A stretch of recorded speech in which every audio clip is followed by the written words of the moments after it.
बिस्मिल्लाहिर्रहमानिर्रहीम। इशफाक अहमद मरहूम की एक यादगार तहरीर। वो लिखते हैं, एक दूसरे के घरों में आते जाते रहें, ऐसा ना हो कि आपके या उनके जाने का वक्त आ जाए। इशफाक अहमद कहते हैं, एक फौतगी के मौका पर मैं नीम हनूदगी में कुछ सोया हुआ था और कुछ जागा हुआ नीम दराज सा पड़ा था। वहाँ बच्चे भी थे जो आपस में बातें कर रहे थे। इनमें से एक बच्चे की बात ने मुझे चौंका दिया। वो कह रहा था कि कोई फौत हो जाए तो बड़ा मज़ा आता है। हम सब उठ इकट्ठे हो जाते हैं और सारे रिश्तेदार मिलते हैं। फिर एक बच्चे ने कहा कि अब पता नहीं कौन फौत होगा। नाना नासिर काफ़ी बूढ़े हो चुके हैं, इनकी सफ़ेद दाढ़ी है, शायद अब वो फौत होंगे। इस पर झगड़ा खड़ा हो गया और वो आपस में बहस करने लगे।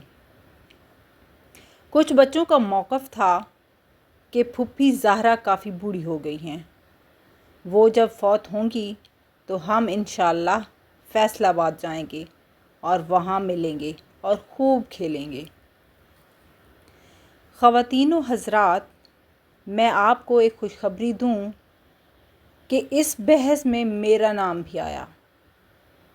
मेरी भांजी की छोटी बेटी, जो बहुत छोटी है, उसने कहा कि नाना इशफाक भी बहुत बूढ़े हो चुके हैं। ख़वातीन व हज़रात, शायद मैं चौंका भी इसकी बात सुनकर ही था। जो मेरे हिमायती बच्चे थे वो कह रहे थे कि जब नाना इशफाक फौत होंगे तो बहुत रौनक लगेगी, क्योंकि ये बड़े मशहूर हैं। जब बच्चों का झगड़ा कुछ बढ़ गया और इनमें तलख़ी बढ़ने लगी तो एक बच्चे ने कहा कि जब नाना इशफाक फौत होंगे तो गवर्नर आएंगे। इस पर एक बच्चे ने कहा, नहीं, गवर्नर नहीं आएंगे, बल्कि वो फूलों की एक चादर भेज देंगे, क्योंकि गवर्नर बहुत मसरूफ़ होता है।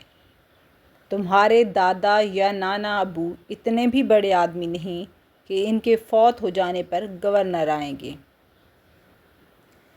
वो बच्चे बड़े तल्ख़, संजीदा और गहरी सोच विचार के साथ आइंदा मिलने का प्रोग्राम बना रहे थे। ज़ाहिर है बच्चों को तो अपने दोस्तों से मिलने की बड़ी आरज़ू होती है ना। हम बड़ों ने ऐसा माहौल बना दिया है कि हम रिश्ते भूलकर कुछ ज़्यादा ही कारोबारी हो गए हैं। चीज़ों के पीछे भागते रहते हैं, हालांकि चीज़ें साथ नहीं देती। हम जानते हैं कि रिश्ते ताकतवर होते हैं और हम रिश्तों के हवाले से ही पहचाने जाते हैं। खुदा के लिए कोशिश करें कि हम अपने रिश्तों को जोड़ सकें। ऐसी खलीज हायल न होने दें कि मुलाकातें सिर्फ़ किसी के फौत हो जाने की मरहून मिन्नत ही रह जाएं। क्या हम इन बच्चों की तरह इस बात का इंतज़ार करेंगे कि कोई मरेगा फिर हम मजबूरी के साथ लाठी टेकते हुए या छड़ी पकड़े वहाँ जाएं? जब हम कहीं जाएं तो ये फ़ख्र दिल में होना चाहिए कि मैं एक शख्स से मिलने जा रहा हूँ। मुझे इससे कोई दुनियावी गर्ज़ नहीं है, इसके पास इसीलिए जा रहा हूँ कि वो मुझे बहुत प्यारा है। चाहे हम इस काम के लिए कम वक्त दें, लेकिन ज़रूर दें। प्यारे सुनने वालों, अगर आपको ये तहरीर पसंद आई है तो इस वीडियो को लाइक करें, शेयर करें और चैनल को सब्सक्राइब ज़रूर कीजिएगा। दुआ में याद रखिएगा। मिलते हैं नेक्स्ट वीडियो में, तब तक अल्लाह हाफिज़।